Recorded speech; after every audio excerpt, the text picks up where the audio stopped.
Big Boss Marathi season 6चा grand finale म्हणजे अक्षरशः धिंगाणा होता बॉस. 100 दिवसांचा ड्रामा, राडे आणि इमोशन्सने भरगच्च भरलेला प्रवास काल रात्री एका कडक सोहळ्यामध्ये संपला. रितेश भाऊंच्या स्टाईलमध्ये पार पडलेल्या या महाअंतिम फेरीत तन्वी कोलते, राकेश बापट, विशाल कोटियन, अनुश्री माने आणि दीपाली सय्यद या टॉप 5 शिलेदारांमध्ये काटेकी टक्कर होती.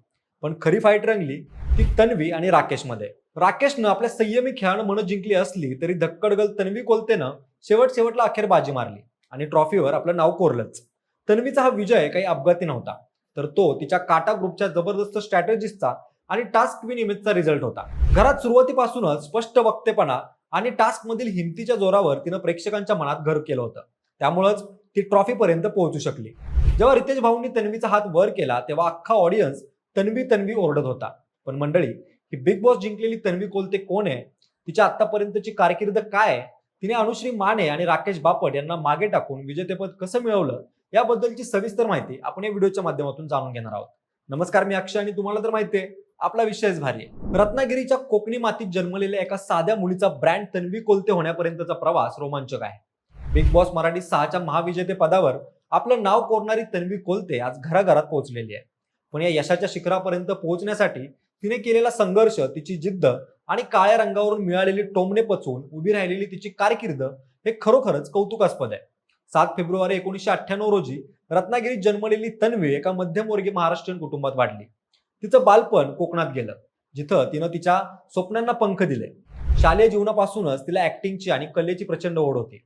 पण करिअर म्हणून या क्षेत्राकडे पाहणं तिच्यासाठी सुरुवातीला सोपं नव्हतं. घरातून तिच्या शिक्षणाला प्राधान्य दिलं जात होतं. त्यामुळं तिनं पुण्याच्या Sinhagad institute of technology and science मधून माहिती IT विषयात बीटेक पदवी प्राप्त केली. इंजिनिअरिंगचं शिक्षण घेत असतानाही तिच्यातला कलाकार शांत बसत नव्हता.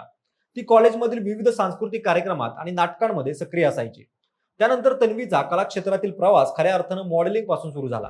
2018 मध्ये तिनं मिस रत्नागिरी हा किताब जिंकला आणि तिथूनच तिचा ग्लॅमरच्या जगातील कॉन्फिडन्स वाढत गेला. त्यानंतर 2020 मध्ये तिनं मिस गोवा स्पर्धेतही बाजी मारली. मात्र अभिनयाचं क्षेत्र निवडताना तिला घरच्यांच्या विरोधाला सामोरं जावं लागलं होतं. एका मुलाखतीत तिनं सांगितलं होतं की अभिनेत्री होण्यासाठी तिला घरच्यांशी भांडण करावं लागलं होतं, कारण सुरक्षित करिअर सोडून या सेट नसलेल्या क्षेत्रात येणं घरच्यांना पटत नव्हतं. तरीही तन्वीनं हार मानली नाही आणि लागलीच लगेच मुंबई गाठली. सुरुवातीला तिला तिच्या रंगावरून आणि दिसण्यावरून सगळीकडे हिणवलं गेलं, पण तिनं आपल्या कामानं उत्तर द्यायचं ठरवलं. त्यानंतर झी मराठीवरील लक्ष्मी निवास या मालिकेत तन्वीनं सिंचना हे कॅरेक्टर साकारलं आणि ती प्रेक्षकांच्या पसंतीस उतरली. मात्र तन्वी कोलते ही स्वतःची खरी ओळख निर्माण करण्यासाठी तिला एका मोठ्या व्यासपीठाची गरज होती, जी तिला बिग बॉस मराठी 6 मुळे मिळाली. बिग बॉसच्या घरात तन्वीची एंट्री झाली तेव्हा अनेकांना ती कोण आहे हे ठाऊकही नव्हतं. सुरुवातीच्या आठवड्यात ती खूप बोलायची, त्यामुळे तिला तन्वी कोलते खूप बोलते असं म्हणून सगळे हिणवू लागले. त्यानंतर अगदी होस्ट रितेश देशमुख यांनीही भाऊच्या धक्क्यावर तिला तिच्या बोलण्यावरून आणि वागण्यावरून समज दिली होती. पण तन्वीमध्ये एक गुण होता, तो म्हणजे तिच्याकडे असलेली स्वतःच्या चुका स्वतः सुधारण्याची वृत्ती. रितेश भाऊंच्या बोलण्यानंतर तिनं त्यांच्या शब्दांना पॉझिटिव्हली घेतलं आणि तन्वी बोलते सगळ्यांना कोलते ही नवी ओळख निर्माण केली. खेळातील तिची आक्रमकता, टास्कमधील जिद्द आणि स्पष्ट वक्तेपणामुळे तिला त्यानंतर धक्कडगल हे नाव मिळालं. या बिग बॉस मधल्या 100 दिवसांच्या प्रवासात तिने अनेक चढ उतार पाहिले. याच वर्षाच्या सुरुवातीला तिनं आपल्या वडिलांना गमावलं होतं. या स्पर्धेच्या वेळेस ही दुःखद किनार तिच्या मनावरती होती. घरात असताना अनेकदा ती वडिलांच्या आठवणीत व्याकुळ व्हायची, पण त्या दुःखाचं रूपांतर तिनं आपल्या ताकदीमध्ये केलं. घरात तिनं राकेश बापट सोबत एक सुंदर भाऊ बहिणीचं नातं तयार केलं, जे नंतर प्रेक्षकांना खूप भावू लागलं. त्यानंतर चर्चा रंगायला लागली ती म्हणजे अनुश्री माने आणि तन्वी कोलते यांच्यातील अंतिम लढतीची. सोशल मीडियावर आणि प्रेक्षकांमध्ये असा एक मोठा वर्ग होता ज्यांना वाटत होतं की अनुश्री माने ही या सीझनची विजेती ठरू शकते. अनुश्रीचा खेळ सुरुवातीपासूनच स्थिर आणि संयमी होता. तिची फॅन फॉलोईंगही प्रचंड होती. मात्र अंतिम टप्प्यात डाव बदलायला लागला. तन्वीनं तिकीट टू फिनाले जिंकून आपलं स्थान निश्चित केलं होतं, ज्यामुळं तिच्या चाहत्यांचा उत्साह आणखी वाढू लागला. या सीझनमध्ये तन्वीचा खेळ हा सर्वाधिक चर्चेत राहणारा होता. मग ती भांडणं असोत, टास्क मधील धाडस असो किंवा तिची इतरांबाबतची स्पष्ट मते. बिग बॉस हा शो केवळ चांगलं वागण्याचा नाही, तर स्वतःचं व्यक्तिमत्व कसं मांडता यावर अवलंबून असतो. तन्वीनं 100 दिवसात स्वतःला अक्षरशः झोकून दिलं होतं. तिनं मिळवलेली वोटिंग्स आणि सोशल मीडियावरील वाढलेली पॉप्युलॅरिटी अनुश्रीच्या खेळापेक्षा जड ठरली. ऐनवेळी तन्वीनं दाखवलेलं इमोशनल ट्रान्सफॉर्मेशन प्रेक्षकांना लवकर कनेक्ट झालं. ज्या मुलीला सुरुवातीला सगळ्यांकडून नाकारलं गेलं, तिनं आपल्या कामगिरीनं स्वतःचा ब्रँड तयार केला. ही गोष्ट लोकांना नंतर प्रेरणादायी वाटू लागली. रितेश देशमुख यांनी जेव्हा विजयासाठी तन्वीचं अचानक नाव घेतलं तेव्हा सर्वांच्याच भुवया उंचावल्या. पण त्यावेळेस तन्वीच्या डोळ्यातील तो आनंद आणि जिद्द सांगत होती की ती यासाठीच आली होती. तिच्या विजयानंतर तिला 15 लाख रुपयांचा चेक, 10 लाखांचं ज्वेलरी वाउचर, एक ई बाईक आणि बिग बॉसची मानाची ट्रॉफी मिळाली.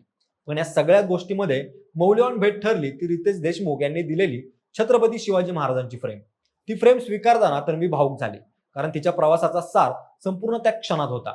रत्नागिरीच्या या मुलीनं आपल्या अभिनयासोबतच शून्यातून विश्व निर्माण करून दाखवलेलं आहे. या 6व्या सीझनमध्ये अनुश्री माने जिंकली नसली तरी तिनं प्रेक्षकांची मनं जिंकलेली आहेत. पण विजेती होण्यासाठी लागणारा तो एक एक्स्ट्रा स्पार्क तन्वीनं आपल्या खेळानं सिद्ध करून दाखवला, हे नक्की. तन्वी कोलते ही आता केवळ एक स्पर्धक नसून संघर्ष करणाऱ्या प्रत्येक तरुण मुलीसाठी एक उदाहरण बनलेली आहे. त्यानंतर तिनं मुलाखतीत असे सांगितलं की इथून पुढे तिचा प्रवास अधिक आव्हानांनी भरलेला असेल, कारण प्रेक्षकांच्या अपेक्षा आता वाढलेल्या आहेत. सीझन 6ने मराठी टेलिव्हिजनला एक नवा चेहरा दिलेला आहे, जो केवळ ग्लॅमरस नाही तर विचारांनी देखील प्रगल्भ आहे. तन्वीच्या यशानंतर तिच्या आगामी प्रोजेक्ट्स बद्दलही आता सगळीकडे चर्चा रंगू लागलेली आहे आणि तिनं सध्या तरी काही काळ विश्रांती घेऊन आपल्या कुटुंबासोबत हा आनंद साजरा करण्याचं ठरवलंय. या संपूर्ण प्रवासात तिनं जे कमावलं ते केवळ एक ट्रॉफी नसून लाखो लोकांचं प्रेम आहे, असं ती वारंवार सांगत राहिली. बाकी मंडळी, तुम्हाला या स्पर्धेचा विनर कोण होईल असं वाटत होतं हे आम्हाला कमेंट करून नक्की सांगा. सोबतच आपल्या विशेष भारीच्या युट्यूब चॅनलला सबस्क्राईब करायला विसरू नका. धन्यवाद.